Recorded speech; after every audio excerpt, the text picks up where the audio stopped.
ભગવાન ગોપીઓને રાસ રમાડે. રાસ પંચાધ્યાયની કથા એટલે આખી ભાગવત કથાનો પ્રાણ સ્વરૂપ છે.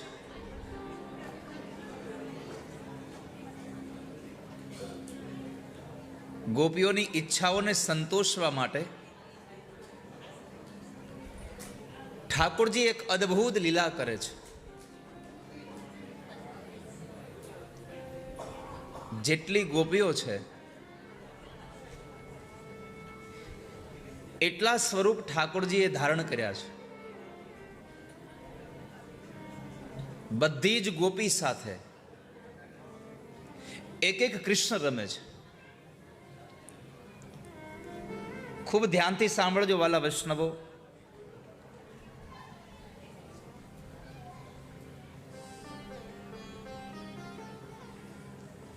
જ્યારે ગોપીની સાથે પરમાત્મા સ્વરૂપ ધારણ કરીને રમે છે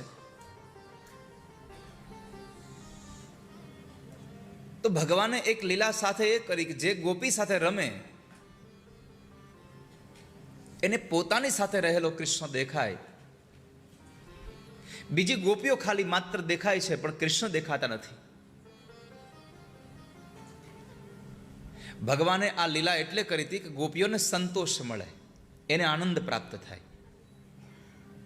પણ ક્યારેક ક્યારેક આપણે કહીએ છીએ કે બાજી અવળી પડે.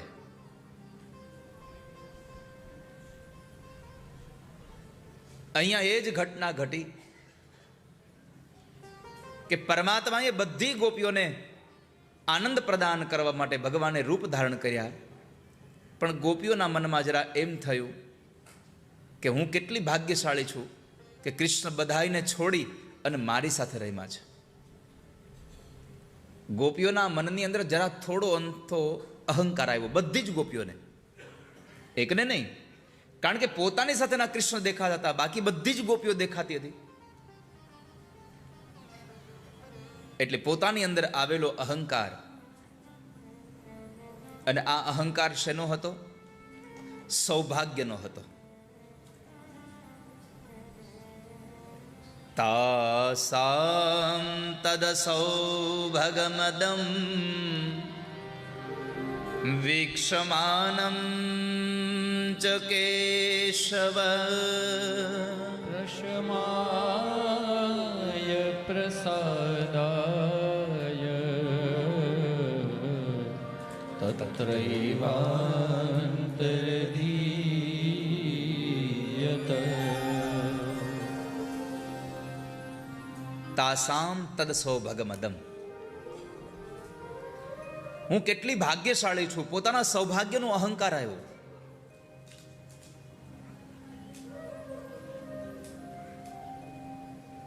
અને એ અહંકારને લઈ અને ઠાકોરજી બધી જ ગોપીઓની મધ્યમાંથી અંતર્ધાન થયા છે. ભાગવતજીમાં લખ્યું છે તત્રૈવાંતર. ભગવાન ક્યાંય વયા નથી ગયા, ત્યાં જ છે, પણ ખાલી દેખાતા બંધ થયા. કેમ?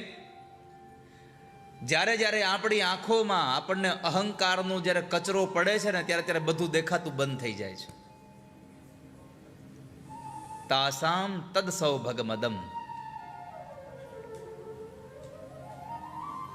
ગોપીઓની આંખમાં સૌભાગ્યનો અહંકાર આવ્યો અને કૃષ્ણ દેખાતા બંધ થયા. બીજી એક કથા એવી પણ છે કે પ્રભુ રાધિકાને લઈને નીકળી ગયા. કારણ કે બધાની સાથે રેમાં તો રાધાને બધા જરા દુઃખ લાગ્યું. એટલે રાધાને મનાવવા માટે થઈને ઠાકોરજી બધી ગોપીઓની મધ્યમાંથી નીકળી ગયા. અને જ્યારે જાય છે, અહીંયા તો ગોપીઓ ભગવાનના વિયોગમાં રડે છે, પ્રભુ માટે અહીંયા રડી રહી છે. અને ભગવાન રાધાને લઈ અને ચાલીને જાય છે.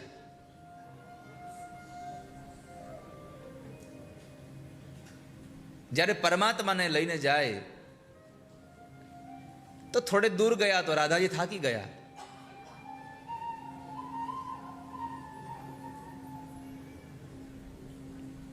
રાધાએ કહ્યું કે પ્રભુ ચાલો ને થોડી વાર અહીંયા બેસી જઈએ, મારાથી ચલાતું નથી હવે. ભગવાને કીધું ના હો, બેસવું નથી, પરમાત્મા એને લઈને જ ચાલ્યા જાય છે. અંતે રાધિકાએ કહી દીધું કે તમારે જવું હોય તો તમે જાઓ, હવે મારાથી ચલાતું નથી, હું નહીં આવું. અને એટલે ભગવાને કીધું મારા ખભા પર બેસી જાઓ. ભગવાને ખભા પર બેસાડ્યા.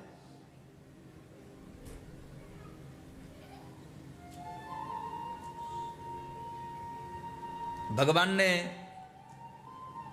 રાધિકાને લઈને પ્રભુ ચાલે છે. એમાં રાધાના મનમાં જરા અહંકાર આવ્યો કે હવે ખબર પડી કૃષ્ણ બધાની વગર રહી શકે, મારા વગર નથી રહી શકતા. પેલી ગોપીઓની મધ્યમાંથી નીકળ્યા તો મને સાથે લીધી, હું થાકી ગઈ તો મને ખભા પર બેસાડી, પણ પોતે મને છોડી નહીં. અને એ વાતને લઈ અને ભગવાન એટલું જ બોલ્યા છે કે રાધા, તમે મારા ખભા પર બેઠા ને તો તમારા શરીરનો મને વજન નથી લાગતો, પણ તમારી અંદર આવેલા અહંકારનો મને ભાર લાગે છે.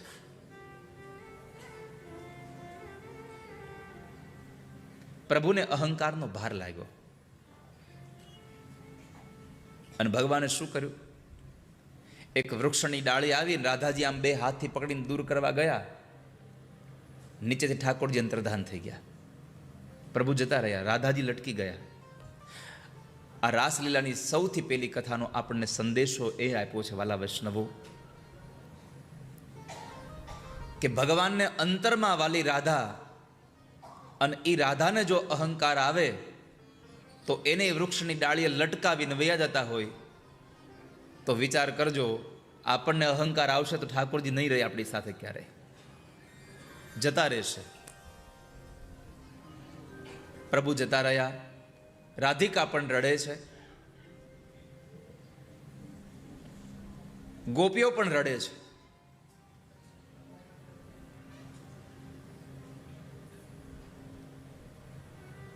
અને એવા સમયે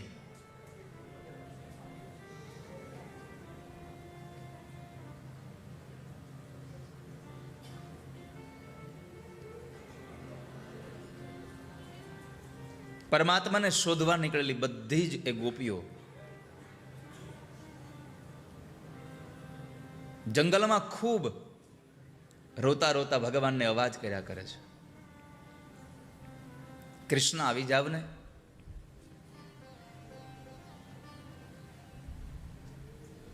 શું કામ એને આવી રીતના દુઃખી કરો છો? જ્યારે બધી ગોપીઓ ભગવાનને શોધવા માટે જાય છે ને, ત્યારે ભગવાન ન મળ્યા, પણ ગોપીઓને કાનમાં કોઈ અવાજ સંભળાયો છે કે કોઈ સ્ત્રી રડી રહી છે.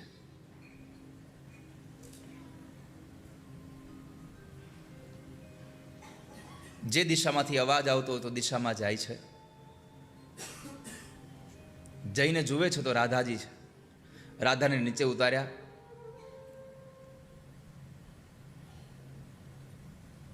અને પૂછે છે કે તમે અહીંયા કેમ લટકો છો? રાધાજીએ પોતાની બધી જ આપવીતી બતાવી. ખબર નહીં બેન, તમારા બધાની મધ્યમાંથી નીકળ્યા પછી મને ખભા પર બેસાડીને ચાલતા કૃષ્ણને મારી શું ભૂલ દેખાણી? મને આ વૃક્ષની ડાળીએ લટકાવીને કૃષ્ણ જતા રહ્યા છે.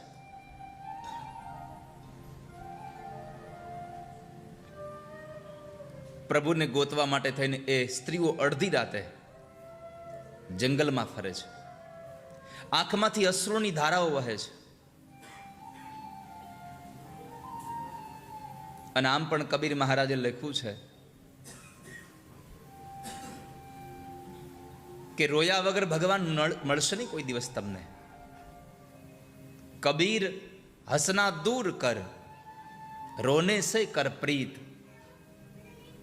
बिनु रोइए कित पाइए, प्रेम पियारे मित.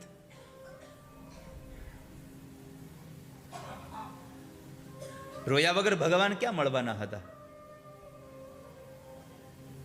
ઈશ્વર ક્યાં મળે છે? નાના બાળકને રોયા વગર કઈ રમકડું નથી મળતું, તો આપણે ભગવાન મળી જાય?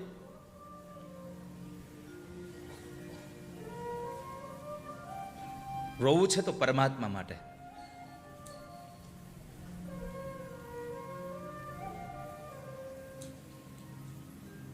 ભગવાન માટે રોવે છે, પણ પ્રભુ આવતા નથી. એક ગોપી કહે છે, બેન ચાલો ને યમુના કિનારે જઈએ. અરે અત્યારે યમુના કિનારે જઈને શું કરીશું? તો કે ગીત ગાશું આપણે. આ ગીત ગાવાનો સમય છે, કૃષ્ણ આપણને છોડીને ગયા છે. ગોપીએ કહ્યું એટલે જ કહું છું ગીત ગાવાનું. બીજી ગોપી કહે છે, પણ બેન તું ગીત ગાવાનું કહે છે શું કામે? તો કહે છે કે તમે યાદ કરો એ દિવસો જ્યારે કૃષ્ણ નાના હતા, ત્યારે આપણે પાણી ભરવા જતા હતા અને ગીતો ગાતા ગાતા જતા હતા, તો કૃષ્ણ આપણી પાછળ પાછળ દોડતા દોડતા આવતા હતા. મને એમ લાગે છે કે આપણે અત્યારે જો યમુના કિનારે જઈને ગીત ગાશું ને તો આપણો કૃષ્ણ પાછો આવશે. બધી જ ગોપીઓ ભેગા મળી અને યમુના ઘાટ ઉપર જાય છે. યમુના કિનારે જઈ અને એક સફેદ વસ્ત્રને બિછાવી ચારેય ફરતી ગોપીઓ ગોઠવાઈ ગઈ અને બેસી ગઈ છે અને પરમાત્માને પ્રાર્થના કરે છે. ભગવાનને પેલો વેલો પોતાનો સંકલ્પ સંભળાવી દો કે સાંભળો કૃષ્ણ, તમે નહીં આવો ને તો અમે ઘરે નહીં જઈએ.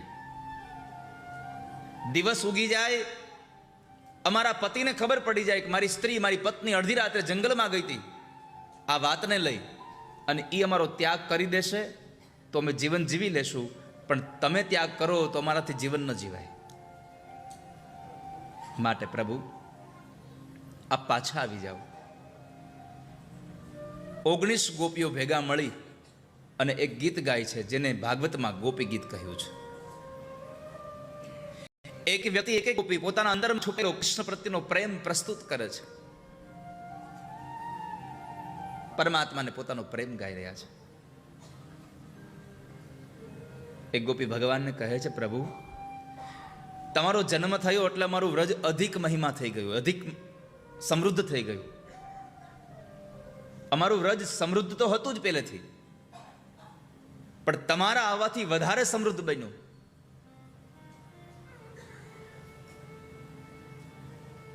તમારું પ્રાગટ્ય થયું અને અમારા આખા વ્રજનો મહિમા વધી ગયો.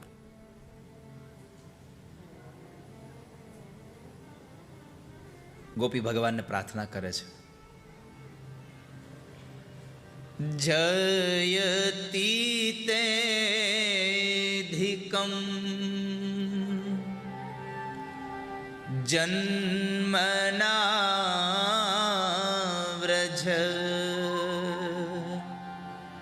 શ્રયત ઇન્દિરા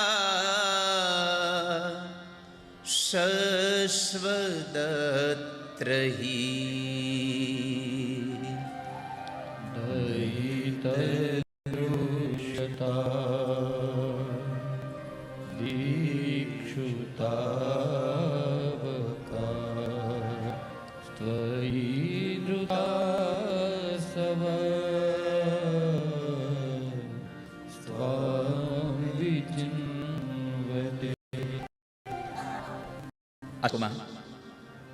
બે શબ્દો જયતિ તેધિકમ. પેલા તો એનું નામ જ ન લીધું, ખાલી સંબોધન કર્યું તમારા જન્મને લઈને. તમારા વ્રજનો મહિમા વધ્યો છે અને તમે આમ છોડીને જતા રહો તો અમારો વ્રજનો મહિમા ઘટી જાય. અંકુરજી અમને શું કામ છોડીને જાઓ છો? અમે તમારા છીએ. શબ્દ વાપરો છે તાવકા. અમે તમારા છીએ.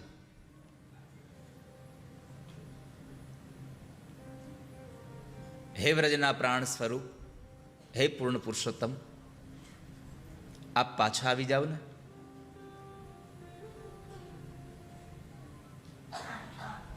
અમે તમારા છીએ. અને આમ પણ આ સંસારમાં કોઈને આપણા બનાવવા હોય ને તો સીધા જ એ માણસ આપણો બની જાય એવી વિચારધારા રાખવા કરતાં પહેલાં તમે એના બનવાના પ્રયત્નો કરો. તમે એના બની જશો ને પછી એ આપોઆપ તમારા બન્યા વગર રહી જ નહીં શકે. પહેલાં તમે એના બની જાઓ. અમે તમારા છીએ. જેમ મોજા સમુદ્રના હોય છે એમ અમે તમારા છીએ. તો આપણે કહીએ છીએ મોજાઓથી દરિયો નથી હોતો, દરિયાથી મોજા પ્રગટ થાય છે. એમ પ્રભુ અમે તમારાથી થયા છીએ, અમે તમારાથી પ્રગટ થયા છીએ. નાથ આપ બિરાજો ને, આપ પધારો, नाथ तवाहम दासोहम कृष्ण तवास्मि, हम आपके हैं कृष्ण। पहले तुम वादा करो कि हम आपके हैं, बाद में तुम दावा करो आप भी हमारे हो। તમે પેલા ભગવાન ના બની જાઓ, પછી ભગવાન તમારા બન્યા વગર રહી જ નહીં શકે. પરમાત્માએ એ ગોપીઓનો એક શ્લોક સાંભળ્યો. બીજી ગોપી ભગવાનને કહે છે, પ્રભુ તમે કહેશો તો તમારી દાસી બની દેશો, તમે જેમ કહેશો એમ કરવા તૈયાર છીએ.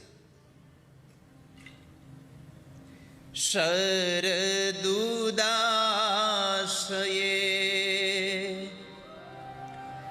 સાધુજાત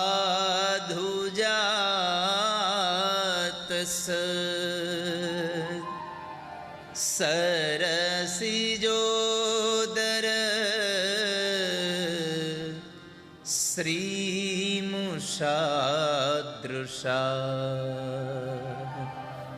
સુરતનાથ તે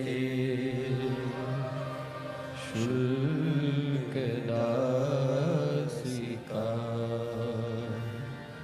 વરદલિગ્નતો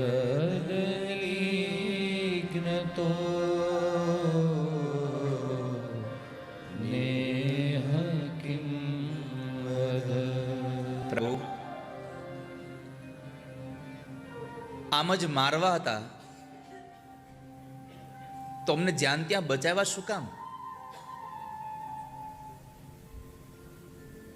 તમારા ચરણની દાસી બનીને અમે તૈયાર છીએ રહેવા માટે. સુરતનાથ તે શુલ્ક દાસિકા,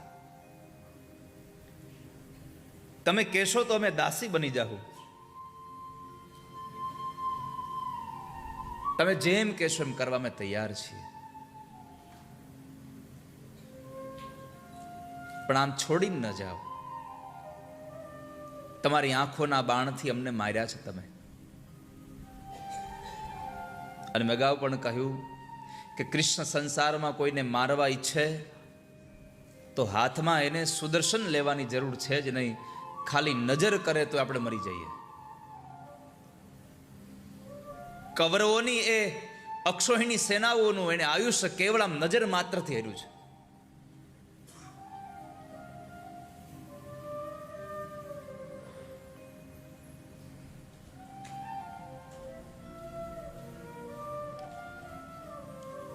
તો એ સમય ગોપીઓ પ્રભુને કહે, પ્રભુ તમે નજરથી માર્યા છે અમને. આ દુનિયામાં શસ્ત્રના ઘા વાગે એ રૂજાઈ જાય, પણ નાથ તમારી આંખોના બાણ અમારા દિલમાં વાગ્યા છે, અને અમને જે ઘા વાગ્યા છે ને એ અમે કોઈને કહી નથી શકતા. ભગવાને પૂછ્યું કે તમને વાગ્યું છે તો પછી કઈ કેમ નથી દેતા ગામને કે કૃષ્ણ અમને હેરાન કરે છે આટલો બધો? ગોપીઓએ કહ્યું, અમે કહી દેવામાં અમને કઈ વાંધો બીજો કાંઈ નથી, પણ અમે સહન એટલા માટે કરીએ છીએ કે કદાચ અમે કોઈને કહીએ કે કૃષ્ણ અમને આવી રીતના હેરાન કરે છે, અને કૃષ્ણ તમારા માટે થઈ અને જો 2-5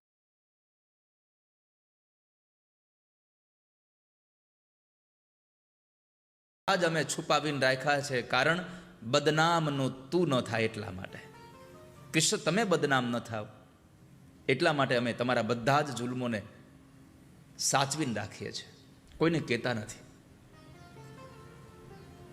પ્રભુ આવી જાવ ને, પ્રભુ આવી જાવ ને, તમે નહીં આવો તો અમે નહીં જીવી શકીએ, મરી જાશું, મરી જાશું, મરી જાશું.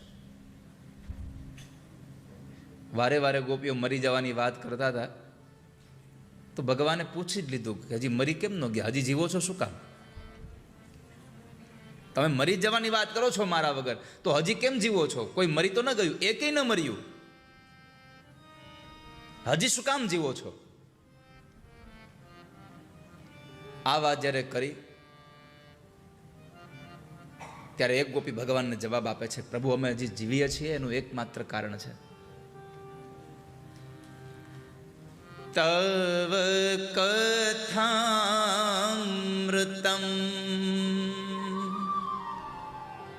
તપ્ત જીવનમ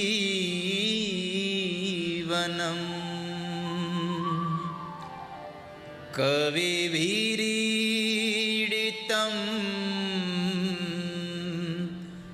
કલ્મષાપહમ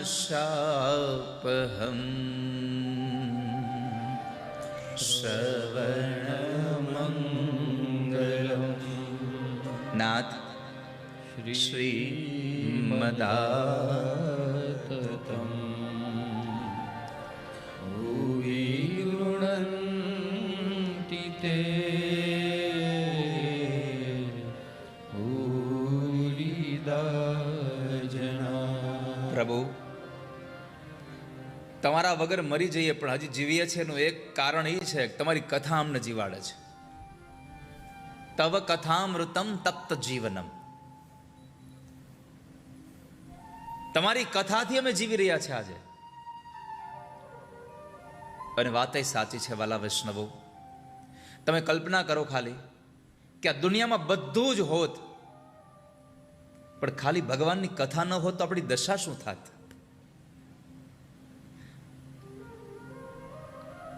આ સંસારમાં સંપત્તિ હોવા છતાં પણ ક્યારેક આપણે દુઃખી થઈએ છીએ. પણ એ સંપત્તિ હોવા છતાં પણ, આપણી યુવાની અવસ્થા હોવા છતાં પણ, આપણી પાસે બધું ઐશ્વર્ય હોવા છતાં પણ જ્યારે આપણે દુઃખી થઈએ છીએ ત્યારે આપણને સુખ કોણ આપે છે? પ્રભુની કથા સુખ આપે છે. કથાઓ સાંભળીએ એટલી વખત આપણને શાંતિ રહે છે.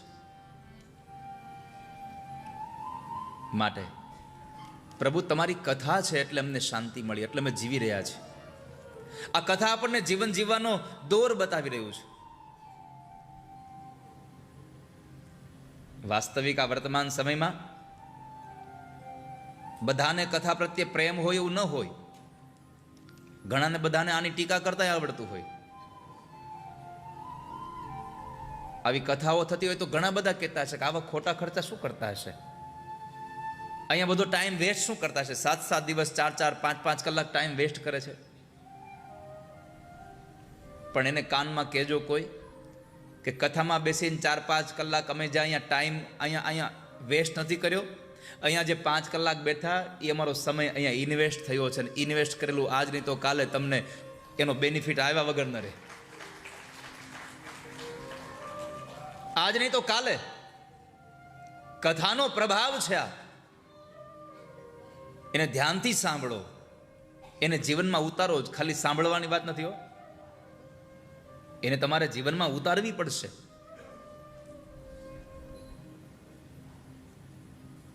એક નાનો દાખલો તમને આપું. એક મહારાજ ટ્રેનમાં યાત્રા કરતા હતા. એની સામેની સીટ ઉપર એક નવયુગલ, હજી હમણાં લગ્ન થયા હશે, બે ફરવા જતા હતા. આ મહારાજના હાથમાં રામચરિતમાનસનો નાનો એવો ગુટકો હતો અને જોર જોરથી રામચરિતમાનસની ચોપાઈઓ ગાતા હતા. હવે નવા પરણેલા એટલે એને જરા ખલેલ પહોંચતી હતી એની વાતોમાં. એટલે મહારાજને કીધું પેલા યુવાને, એ મહારાજ, તમારું આ ગાવાનું બંધ કરો, ગાવું હોય તો મનમાં ગાવ.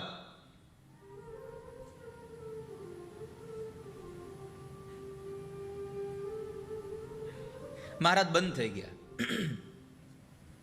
પણ જેને ટેવ પડી ગયો એની વારે વારે થયા કરે છે. એટલે વળી પાછા મહારાજથી ચોપાઈ જોર જોરથી ગવાઈ ગઈ. એટલે વળી પાછો પેલો માણસ યુવાન એને ખીજાયો. મહારાજ વળી પાછા આમ બંધ થઈને બેઠા. એમાં બરાબર 2-4 કલાક ટ્રેન ચાલી અને એક સ્ટેશન આવ્યું. એ સ્ટેશન ઉપર 5 મિનિટનો ત્યાં ટ્રેનનો ઊભો રહેવાનો સમય, 5 મિનિટ ત્યાં ઊભી રહે ટ્રેન. એટલે બધા લોકો નીચે ઉતરીને નાસ્તો ચા પાણી પેલા સ્ટોલ ઉપર જતા હતા.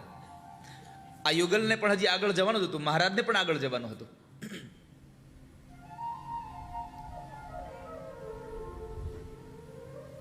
પેલા પતિ પત્ની બે નીચે ઉતર્યા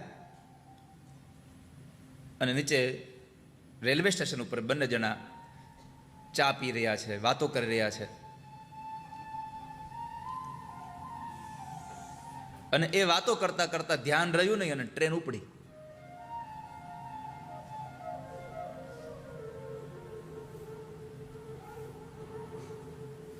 જેવી ટ્રેન ઉપડી, આની નજર પડી, ચાની બેયની પ્યાલી પેલાના કાઉન્ટર ઉપર રાખીને પૈસા દેવા ઉભો રહ્યો. ટ્રેન ઉપડી તો ખરી, પણ બંને જણા પોતાનો ડબ્બો પકડવા માટે દોડતા હતા. જેમ જેમ પોતાની સ્પીડ વધે તેમ તેમ પેલી ટ્રેનની સ્પીડે વધતી જતી હતી. આના યુવાને એકદમ આમ ગતિથી દોડીને ટ્રેનમાં ચડવા માટે થઈને પેલો સરિયો પકડી અને પોતે ચડ્યો અને હાથ દઈને પેલે પત્નીને ચડાવવા ગયો, ત્યાં ટ્રેન ઉપડી ગઈ. ટ્રેન નીકળી ગઈ, પત્ની સ્ટેશન પર રહી ગઈ. યુવાન રોવા માંડ્યો, રાડે રાડ થયો. ટ્રેન ઊભી રાખો, મારી પત્ની ત્યાં રહી ગઈ, ટ્રેન ઊભી રાખો. મહારાજ આવ્યા, શું થયું ભાઈ? તો કે અમે ચા પીવા ઉતરા, ટ્રેન ઉપડી ગઈ, મારી પત્ની ત્યાં રહી ગઈ, મારાથી અહીંયા બેસાઈ ગયું અંદર. ત્યારે મહારાજે કીધું, ભાઈ એક વાત કહું, બોલો. તો કે તમે રામાયણ સાંભળ્યું હોત તો તમારા પત્ની પડ્યા ન રહ્યા હોત.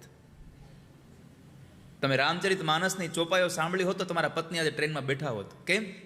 તો કહે છે કે રામચરિત માનસ શીખડાવે છે કે જ્યારે યાત્રા કરવા બેસો, જ્યારે ભગવાન રામ જંગલમાં વનમાં જતા હતા અને ગંગાના સામે કિનારે જ્યારે કેવટની નાવ માગીને જતા હતા, ત્યારે સૌથી પહેલા રામ નહોતા બેસી ગયા, પહેલા જાનકીજીને બેસાડ્યા, પછી રામ બેઠા હતા. પેલા માતાજીને નાવમાં બેસાડ્યા, પછી પોતે બેઠા હતા. આ તે સાંભળ્યું હોત તો પેલા તું ન ચડી ગયો, પેલા તારા પત્નીને બેસાડ્યા હોત તે. આ તો સંક્ષિપ્ત કથા સાથે મારે એટલું કહેવું છે. આ કથાઓ આપણા જીવનમાં આવા બધા જ નાના નાના પ્રસંગોથી આપણા જીવનમાં કેટલાય બદલાવ લાવી દે છે. નાની એવી કથા હોય પણ આપણા જીવનનો આખો એક રસ્તો બદલાવી દે છે. આવી કથાઓના માધ્યમથી જે દ્રષ્ટાંતો દેવાતા હોય છે. તમને યજ્ઞાદિ કર્મ કરો, આપણને થાય કે આપણે યજ્ઞ કર્યો, પણ તમને ખબર જ નથી એ યજ્ઞની હોરા કેટલી તમારા ઘરમાં કામ કરતી હોય છે. મહેશભાઈ, આજે વેવાય આવ્યા છે તો સંતોષભાઈ,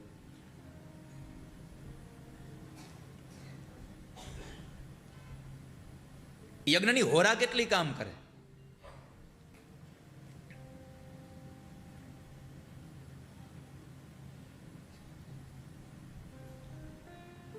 બ્રાહ્મણના મોઢામાંથી બોલાયેલા વેદ મંત્રો યજ્ઞ પૂરો થઈ ગયા પછી પણ તમારા ઘરમાં એ વેદ મંત્રોની હોરા ખૂબ કામ કર્યા કરે છે. અને દેવ ભાગવતમાં તો લખ્યું છે સ્પષ્ટ રીતે કે જેના ઘરમાં વેદ મંત્રો ગવાયા નહીં હોય, જેના કાનમાં વેદ મંત્રનો અવાજ નહીં પડ્યો હોય, જેને કોઈ વેદ મંત્ર સાંભળ્યા નહીં હોય, એના જીવનમાં બાળક મંદ બુદ્ધિનું થવાની સંભાવના છે. આવું દેવ ભાગવત સ્પષ્ટ લખે છે. માટે મારી તમને એક બીજી પ્રાર્થના એ પણ છે આજના દિવસે કે તમે વર્ષમાં 2 વખત વેકેશન આવે અને ફરવા વયા જાઓ છો. દિવાળીના વેકેશનમાં જ્યાં ફરવા ગયા હોવ એ વેકેશન હજી તમે ફરીને આવો નહીં અને હોટલમાં બેઠા હોય ત્યાં નક્કી કરતા હોય કે આપણે ઉનાળામાં ક્યાં જશું. કરો છો ને આવું નક્કી? એક વેકેશનમાં ફરવા ગયા હોય ત્યાંથી બીજા વેકેશનની તમે પ્લાનિંગ કરતા હોય કે આપણે આવતા વખતે બીજે અહીંયા જશું. તો મારી પ્રાર્થના એટલી છે કે દરેક વર્ષમાં 2 વખત તમે ફરવા જાઓ, અરે 4 વખત ફરવા જાઓ, અમે રાજી છીએ, પણ કમસે કમ વર્ષમાં 1 વખત તમારા ઘરમાં વેદ મંત્રો સાથે ભગવાનની પૂજા કરાવજો.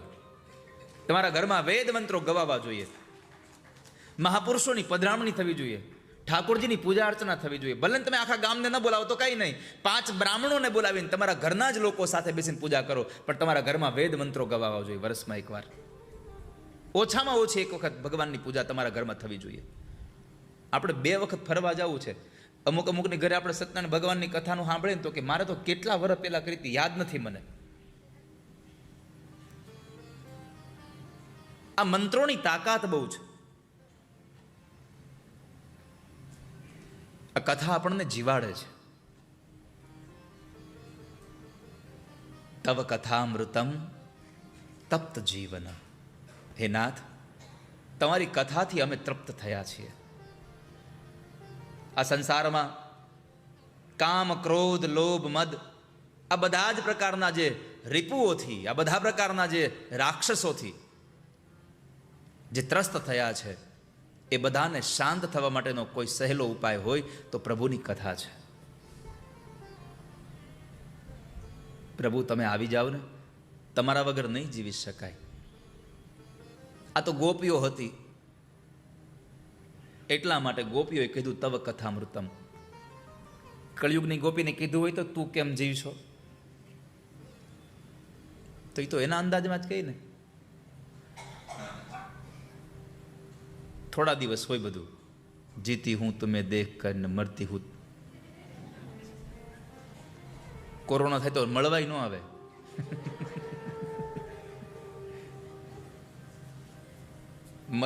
મળવાની વાત તો એક બાજુ રહી, વયો જાય તો અગ્નિ સંસ્કાર કરવા નથી આવતું કોઈ.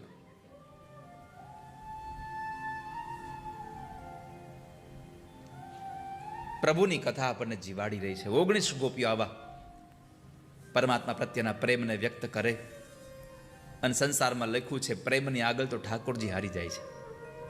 પ્રભુ પણ પ્રેમની પાસે હારી ગયા છે. પણ પ્રેમ કયો? નિસ્વાર્થ ભાવના વાળી હોય તો પ્રેમ પ્રેમ સબ કોઈ કહે, પ્રેમ ન જાને કોઈ, સ્વાર્થ રહિત નિડર રહે, જો પ્રેમ ભીનાશો હોય. આ દુનિયામાં જેને સ્વાર્થ નથી અને સંબંધ છે એ પ્રેમ છે.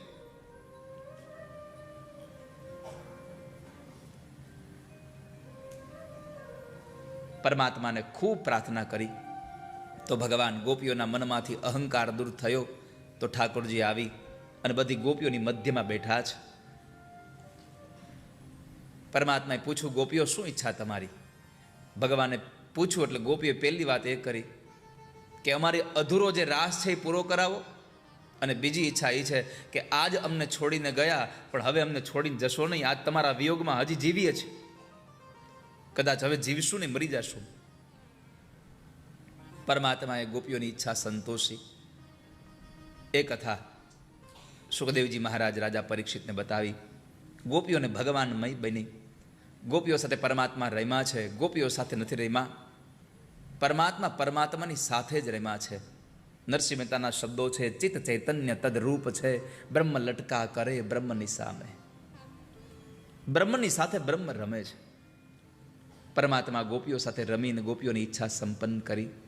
ગોપીઓના હૃદયમાં જે તાપ હતો ભગવાન પ્રત્યેનો એ ભગવાને સમાવ્યો છે.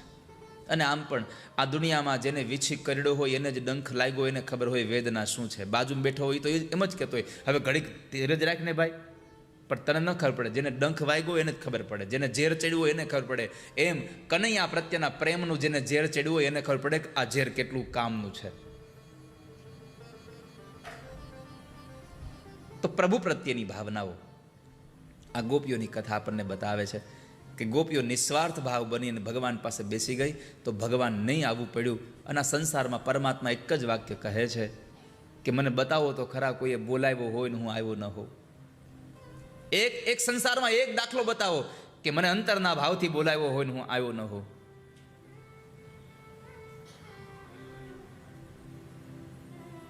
નરસિંહ મહેતાએ બોલાવ્યા તોય ભગવાન આવ્યા, મીરાબાઈએ બોલાવ્યા તોય પરમાત્મા આવ્યા. કૃષ્ણ કહે છે મને કોણે બોલાવ્યો, કોણે બોલાવ્યો અને ક્યારે ન આવ્યો. કૃષ્ણ કહે છે મને કોને બોલાવ્યો, કોને બોલાવ્યો ને ક્યારે ન આવ્યો. પ્રેમ ધરીને મેતા નરસિંહે બોલાવ્યો, ધરીને મેતા નરસિંહે બોલાવ્યો. પ્રેમ ધરીને મેતા નરસિંહે બોલાવ્યો. ધરીને મેતા નરસિંહે બોલાવ્યો. નાગરનાથ જમાડવાને આવ્યો, ક્યારે બોલાવ્યો અને ક્યારે ન આવ્યો. નાગરનાથ જમાડવાને આવ્યો, ક્યારે બોલાવ્યો ને ક્યારે ન આવ્યો. કૃષ્ણ કહે છે મને કોણે બોલાવ્યો, કોણે બોલાવ્યો ને ક્યારે ન આવ્યો.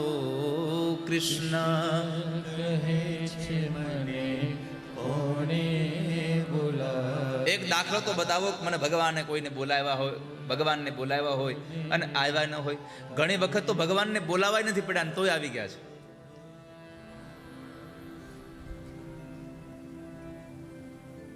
નરસિંહ મહેતાએ ભગવાનને બોલાવ્યા નહોતા. નરસિંહ મહેતાએ તો માત્ર ને માત્ર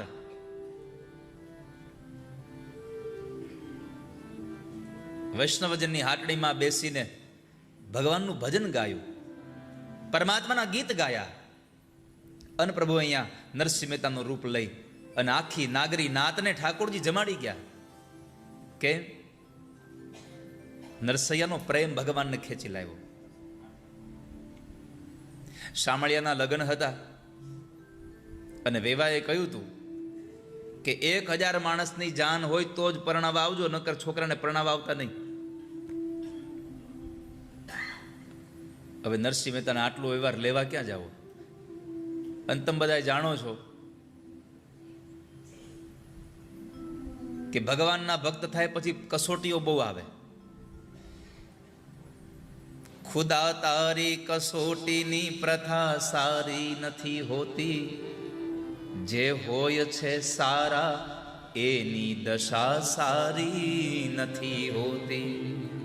પરમાત્માના ભક્ત થાય પછી કસોટીઓ બહુ આવે.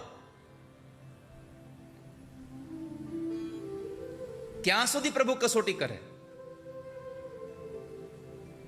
આ ગોપીઓની ભગવાને કસોટી જ કરી કે લાવ હું જતો રહું, પછી જતા રહે છે કે નહીં?